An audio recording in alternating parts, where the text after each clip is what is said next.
people, it's your girl, Ryan Joyce A. Jacoba. Today's video is all about diving into the beauty of language as we translate English sentences into Spanish. So, are you ready? Let's go! Recitation 3.1. I am sick. Estoy enferma. She is sick.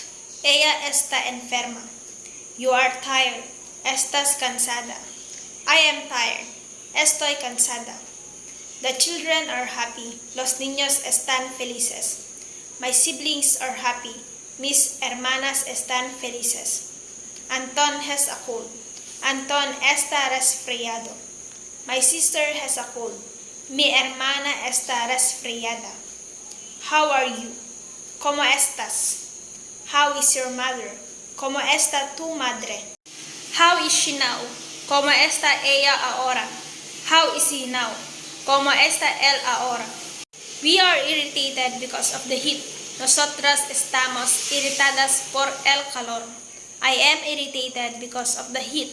Estoy irritada por el calor. Juan and Rosa are weak because of hunger.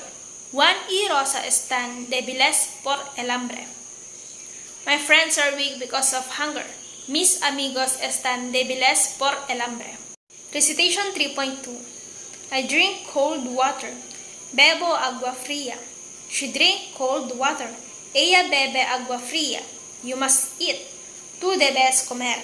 We must eat. Nosotras debemos comer.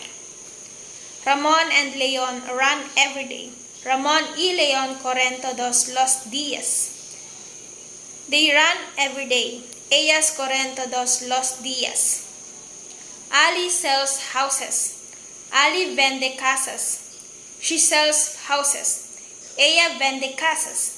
Do you believe in God? ¿Crees en Dios? I believe in God. Creo en Dios. She writes novels. Ella escribe novelas. He writes novels. Él escribe novelas. I learn fast. Aprendo rápido. She learns fast. Ella aprende rápido. We receive medicine from the doctor. Recibimos medicamentos del médico. I receive medicine from the doctor. Recibo medicina del doctor.